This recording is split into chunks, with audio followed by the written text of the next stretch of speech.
Je viens de regarder une vidéo en 12K disponible sur la plateforme YouTube. Oula, c'est très mal dit. J'ai pas forcément regardé une vidéo en 12K. Je voulais en parler et approfondir le sujet avec Henri. Bonsoir.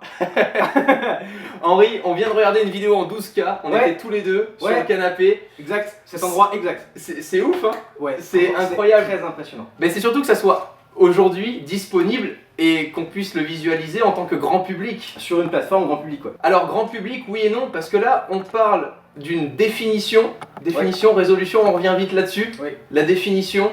En gros, si tu veux, les écrans peuvent avoir une certaine résolution dans laquelle tu peux mettre une définition que tu veux. D'accord. Parce que des écrans peuvent avoir plein de pixels, même s'ils sont tout petits. Exact. C'est pour ça qu'on a des smartphones d'ailleurs qui te font du Quad HD, genre de choses. Exactement. Là on est sur une résolution de 12K, mais moi je l'ai pas visionné en 12K, il s'est passé plein de choses entre les deux. C'est impossible, il y a eu beaucoup de trucs. Alors ça a effectivement été faussement tourné en 12K, ça n'a pas non plus vraiment été tourné en 12K, on va revenir dessus tout à l'heure. Ok. Et toi tu l'as regardé en 8K. D'accord. Mais du coup j'ai plein de pixels de partout, mais ma télé elle est pas non plus 8K. Non. Elle est ultra HD. T'as une télé 4K chez toi. Voilà, c'est trop compliqué. Il y a beaucoup de chiffres, ok? Ça a été tourné en 12K pour permettre, pourquoi avoir autant de pixels? C'est pour permettre justement de travailler efficacement sur ces plans-là. Alors, je pense que dans le cas de la vidéo qu'on vient de voir, c'est surtout pour avoir une image magnifique. Ok. Principalement parce qu'effectivement, on n'a pas forcément besoin de 12K pour retravailler en post-production. Souvent, il y a beaucoup de films qui sont tournés en 6K, voire en 8K maintenant, pour justement permettre aux gens qui font les effets spéciaux, par exemple, de recadrer dans l'image ou de travailler plus facilement les effets spéciaux à travers différentes techniques parce qu'on a plus de résolution pour travailler. Ça existe. Maintenant, le 12K, c'est un peu overboard. Je pense que c'était un peu une démo technique. Totalement. Un truc cool. Qui a la plus grosse? Voilà. Non mais clairement c'est ce mec. Dans son hélico. Dans l'idée, si vous regardez sur votre iPhone une vidéo tournée par exemple avec une caméra cinéma en 6K par rapport avec la même caméra en 1080p, vous n'aurez pas la même qualité. Techniquement, évidemment, il y a plein de paramètres à prendre en compte. Bien sûr. Dans l'idée, comme la vidéo est descendue en taille et qu'on part de beaucoup plus de pixels à la base, on va compresser ces pixels dans un plus petit espace et avoir une meilleure définition. Donc ça sert à quelque chose de push le bouton, le bouton 4K sur YouTube alors que tu as un écran 1080p. Oui. D'accord. C'est pas flagrant. C'est pas flagrant, mais parfois avec la connexion et la compression YouTube c'est encore moins flagrant. Exactement. Mais dans l'idée, c'est utile. D'où le fait que je conseille vraiment Vimeo si vous voulez voir des super belles vidéos, une plateforme qui a moins de compression ou en tout cas moins dégueulasse que YouTube. Tous les paramètres de compression vidéo sont beaucoup plus hauts sur Vimeo de base pour avoir des vidéos de meilleure qualité. Mais 12K, est-ce que ça a été tourné avec une seule caméra 12K? C'est la question qu'on peut se poser quand on regarde la vidéo. Moi c'est ce qui m'a intrigué, c'est ce qui m'a fait... Ah vas-y on va en reparler, c'est énorme, genre, ça existe quoi, il y a des malades qui font ça. Ça n'a pas été filmé avec une seule caméra. Alors déjà ça a été filmé dans un hélicoptère parce que c'est impossible d'avoir tout le matériel dont on va discuter dans un instant sur un drone parce que c'est beaucoup trop lourd. Ça a été filmé sur un hélicoptère sur lequel ils ont été mettre une gimbal de la marque Shotover qui est une marque en fait qui est spécialisée dans les stabilisateurs pour tout ce qui est aircraft, donc tout ce qui est... C'est pas du The Ukraine quoi. C'est voilà. On n'est pas sur du Ukraine à 150 balles sur Amazon Prime, ouais d'accord. Voilà, sur ce rig là donc de Shotover, ils ont été branchés en fait 3 caméras RED qu'ils ont foutu à la verticale. Simplement pour avoir le plus de pixels possible en haut et en bas. Parce que comme les caméras étaient pointées vers le bas, vers la rue entre guillemets, vers la ville, du coup le but c'était pas de les avoir à l'horizontale mais d'avoir le plus d'infos verticales. Exactement. Pour avoir le plus d'espace en fait. Totalement. Voilà. Donc ces 3 caméras, si tu veux, elles sont mises côte à côte, une de gauche, une de milieu, une de droite. D'accord. L'idée étant que après ces images... Il n'y a pas de croisement, les 2 caméras de chaque côté ne vont pas filmer ce que... J'ai pas l'impression. Non, on a très peu d'informations. Ce qu'on a vu en tout cas à la fin. Il y a plusieurs façons de faire ça, attention. Totalement. Ils auraient pu faire ça. Une fois que tu as ta gimbal avec tes 3 caméras comme ça, tu filmes donc, et on s'est renseigné aussi là-dessus en regardant un petit peu l'entreprise, ils ont dû configurer les caméras exactement au poil de cul près au niveau de la frame près parce que sinon tu pourras avoir des décalages de pixels. Pourquoi des décalages? Ça devient très vite compliqué puisque si chaque caméra filme indépendamment, qu'il y en a une qui commence à 1 seconde 5 et que tu as l'autre qui commence à 1 seconde 8, peut-être que suivant au nombre de FPS que tu vas filmer, tu n'auras pas forcément le même alignement sur ta timeline pour cadrer. D'habitude c'est pas très grave, mais quand on travaille sur des projets comme ça qui doivent être ce qu'on appelle pixel perfect, Exactement. c'est tout de suite galère. Donc là, ils ont travaillé avec 3 caméras qui ont filmé indépendamment leur propre vidéo, mais à la verticale. Et le but va être qu'en post-production, on vienne stitcher ces 3 caméras-là pour faire correspondre au poil de cupré, comme je l'ai dit, les pixels, et qu'on ne voit du coup pas du tout de différence entre les 3 plans qui ont été filmés indépendamment. C'est ça, mais c'est très marrant parce que moi c'est une technique qu'on faisait un peu d'une autre façon, parce que j'ai beaucoup travaillé dans la vidéo en 360 degrés avant de faire du YouTube, totalement. Dans la réalité virtuelle, et on avait un peu cette technique, c'est-à-dire qu'on avait des trucs que vous avez sûrement déjà vu d'ailleurs, que Romain vous a déjà présenté, des espèces de balles avec beaucoup d'objectifs différents, souvent des GoPro d'ailleurs, où ensuite on va venir stitcher toutes ces caméras ensemble pour faire une sphère de vidéo. Et c'est un peu la même technique, et en fait si tu veux, quand on regarde la photo qu'il a publiée de l'hélicoptère, alors j'ai essayé de trouver des indices si tu veux, parce que j'ai pas exactement la façon dont il l'a fait évidemment, mais si tu veux, j'ai l'impression qu'en fait il a filmé avec de l'overlap, c'est-à-dire qu'en gros, prends la caméra qui est la plus à gauche, d'accord, le bord droit de l'image de cette caméra gauche va être aussi le bord gauche de la caméra du milieu. Ok, pour avoir légèrement de quoi recaler. Ce qu'on appelle de l'overlap aussi en sens, c'est-à-dire qu'en gros, tu as de la marge, tu as un petit bout des vidéos qui se relient sur les deux, du coup c'est plus facile souvent de stitcher tes caméras ensemble parce que si tu as des bouts d'informations qui te permettent de relier les deux images. Voilà. Et quand on a des milliers comme ça ou des centaines, tu peux ensuite littéralement stitcher. En fait, c'est la version professionnelle du panorama photo que tu fais avec ton iPhone quand tu prends les photos à la verticale. Bouge pas, mamie, on y va. Exactement. Et parfois, tu vois le bras qui fait comme ça, qui part totalement.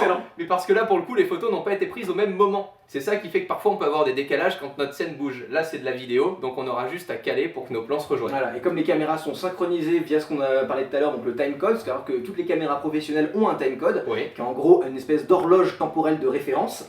Et ces caméras-là, les 3 du coup, elles étaient gen-lockées. Et en fait, le gen-lock, c'est encore un autre mot technique qui en général est utilisé quand on parle d'une caméra et d'une perche son par exemple. Les deux vont être synchronisés sur la même horloge, qui fait que quand elles enregistrent, si tu veux, on a un point de référence temporelle. T'as pas le gars qui fait le clap. Alors tu l'as quand même, ça dépend des prods. Tu l'as quand même. Mais ça peut être synchronisé. Ça peut être synchronisé parce qu'ils ont sur le même timecode. Ok.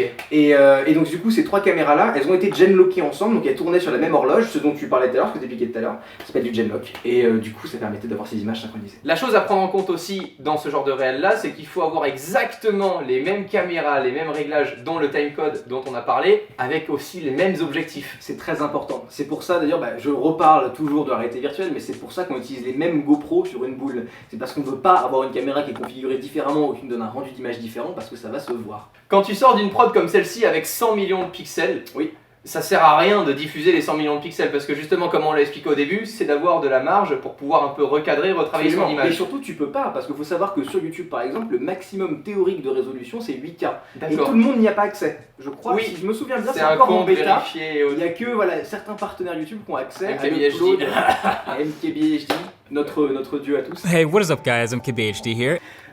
Qui a accès à la 8K, d'autres gens ont accès à la 8K comme ce monsieur par exemple, mais c'est le maximum théorique, donc ça sert à rien de uploader un fichier 12K sur YouTube parce qu'il sera refusé. Donc quand tu as une énorme image comme ça, premièrement tu fais quoi? Tu la recadres, tu la stabilises numériquement? Alors premièrement déjà tu vas te récupérer des rushs très très longs parce qu'il faut savoir que quand tu contrôles tes caméras à distance depuis un hélicoptère, en général tu fais des plans très longs.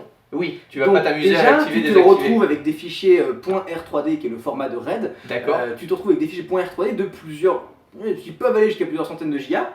Donc déjà tu commences à traiter tes rushs et tu vas venir stitcher tes images. Une fois que les images sont stitchées, tu vas te récupérer un truc de la résolution égale des 3 caméras. Techniquement, tes 3 panneaux, gauche, milieu et droite, qui vont faire un seul fichier vidéo, du coup, format... Panorama iPhone, garde ça en tête, c'est simple. Pardon. Une fois que tu as ça, tu fais ta petite tu peux faire ta color correction et toutes tes corrections colorimétriques, tout ce délire là, sur le fichier 12K, et tu sors un fichier, ce qu'on appelle un master, tu sors un master en 8K pour YouTube. Ce qui fait que le fichier final, quand il sort en 8K et qu'il le upload sur YouTube en 8K, est-ce que je perds les informations qui étaient au départ en 12K ou je viens simplement, avec l'image, les rapetissir dans mon image et du coup avoir plus de pixels sur la même densité comme on en parlait au début? Alors oui, il se passe quoi? Et non. Deux choses. Déjà, effectivement, tu vas venir faire ce qu'on appelle du downscale. Du downscale, ça va être prendre ton fichier 12K, en faire un fichier 8K. Là, évidemment, tu vas perdre un peu d'informations parce que tu vas l'encoder, ce fichier. Mais effectivement, on a ce côté downscale où tu mets plus d'informations dans un plus petit cadre. D'accord. Tout simplement. Maintenant, il y a quand même du rendu, surtout qu'en plus YouTube refait un rendu par-dessus. Totalement. Là, je pense qu'ils ont quand même été synchronisés. Il y a des rendus spécifiques à prévoir en 8K ou en 4K pour correspondre au mieux à YouTube et pour éviter que YouTube touche votre fichier après. Mais sur le rendu vidéo, il y a une information qui s'appelle le bitrate, qui est une des plus importantes du rendu vidéo, qui est en fait la bande passante du fichier vidéo. C'est à quelle vitesse les informations du fichier vidéo peuvent aller. Voilà. Et donc plus ce bitrate est haut, plus la vidéo théoriquement est de qualité. C'est-à-dire que sur YouTube, le bitrate est en général assez bas, sauf en 8K où ils autorisent du coup un peu plus, parce qu'il ne faut pas déconner. Il y a plus C'est d'informations. pour ça que tu disais tout à l'heure, c'est très justement que sur Vimeo c'est de meilleure qualité. Un des paramètres, c'est que sur Vimeo, on peut avoir un plus gros bitrate. Je crois qu'il y a une limite, mais elle est Je la connais pas. Okay. Je la connais pas, mais elle doit être très haute. Ouais. L'autre astuce aussi qu'ils ont utilisée, c'est de ne pas filmer à 24 images secondes ou à 30 images secondes, mais de filmer avec un nombre de FPS supérieur pour ralentir notre image de fin et pour avoir une sensation de fluidité encore plus impressionnante. Voilà, c'est ça. Tu me disais qu'ils avaient tourné en 48 images par seconde. Exact. Ce qui leur permet effectivement donc, de ralentir 2 fois et de descendre ça à 24 images par seconde, qui est un format classique cinéma que vous regardez tous, et qui du coup te donne pas un effet entièrement slow motion, mais qui donne effectivement un autre côté un peu plus joli, surtout que effectivement on est quand même à je sais pas combien de mètres dans le ciel avec une gimbal, mais il y a quand même du vent, des trucs, des machins. Même si la gimbal est exceptionnelle, t'as toujours forcément des micro-tremblements et tout. Nous on avait ça en 360 quand on faisait des plans au drone. Oui. T'as une super gimbal, mais il y a toujours des micro-tremblements. Et puis c'est super délicat à stabiliser numériquement un plan au drone ou d'une vue aérienne parce qu'on a très peu de repères, la caméra a très peu de repères. Contrairement à un personnage qui est filmé de dos en marchant, le logiciel va pouvoir à peu près définir l'emplacement du sujet. Parce que la perspective est... Si tu passes devant un building, ça change la perspective, c'est un peu galère. Et surtout que lui, donc ce mec, il avait une difficulté supplémentaire, qui nous on avait dans la réalité virtuelle, qui est que quand on est dans les airs, soit un drone, un hélicoptère, ce que vous voulez, vous avez énormément de vent, forcément une haute altitude, et les vibrations ne seront pas les mêmes sur la caméra de gauche et sur la caméra de droite. Imaginez qu'une vibration, c'est une espèce de ligne comme ça. Donc la caméra de gauche va la prendre là et pas l'autre. Voilà, elle vibre pas pareil. J'avais jamais c'est pensé du à millimètre, ça, hein. C'est vraiment du millimètre, mais ça joue quand tu fais du stitch. Oh là là, donc donc genre très chiant. tu dois stitcher, tu dois être en mode yes c'est calé, tu fais play et tu as 2 secondes après que pourquoi j'ai perdu le truc. En général dans le logiciel on stitch plusieurs images au début, au milieu et à la fin pour avoir 3 Tu penses qu'ils ont découpé du coup, ils ont fait un rendu image par image pour stitcher correctement? Je pense que ce serait trop. Okay. Mais je pense qu'il y a moyen, en tout cas nous ce qu'on faisait en réalité virtuelle, avec des logiciels comme Autopano Vidéo par exemple, ou encore Nuke, c'est qu'on faisait des stitches référents à différents endroits de la vidéo. Comme ça, le logiciel il a un stitch au début, un stitch au milieu, un stitch à la fin. Et ça fait comme un fondu enchaîné, voilà. tu le vois pas. Tu vois pas vraiment les emmerdements. Bon bah du coup, c'est dispo pour qui ça? C'est que du professionnel. On parle là par exemple, moi je pense en tout cas quand je vois une vidéo comme ça, c'est pour Sharp qui a sorti un écran 8K, tu vois, et qui veut démontrer... Panasonic, tous les constructeurs qui vont faire des démos. Chez nous pour l'instant, je vois pas encore un réel intérêt, surtout qu'on a à peine encore nos séries Netflix en Ultra HD, et encore on parle de 4K alors que la plupart du temps c'est de l'Ultra HD. Pour toi, c'est que du professionnel, d'une réelle comme ça? Alors pour l'instant, oui. Il faut savoir que, selon moi, parce que c'est ce qu'on a vu dans les dernières années, les premières fois, je pense, où le grand public va pouvoir toucher à des résolutions aussi hautes, ça va être dans le sport. Ah oui, on voit aux États-Unis, par exemple, la NFL. Oui. C'était parmi les premiers à faire des diffusions en 4K et à travailler là-dessus. Les Chinois sont très forts là-dessus aussi. Ils ont des caméras 8K broadcast pour la télé. De chez Wish. Je devais la faire. Franchement, j'ai vraiment regardé si on a eu. On peut regarder. Franchement, je la commande. Ça fait la résolution, mais c'est de la patate dedans. Genre, c'est noir et blanc et tout. Et ouais, donc les Chinois sont vraiment très forts là-dessus aussi. Mais les Américains, c'est parmi les premiers à faire ça. C'est aussi parmi les premiers. Ils ont fait des tests, je crois, sur la dernière saison en 8K. De broadcast en 8K. Okay. Pour l'instant c'est en phase de test, personne n'a vraiment ça, mais si vous voulez voir ce genre de contenu, les premiers endroits où vous allez pouvoir les voir, selon moi, ça va être le sport. Ok.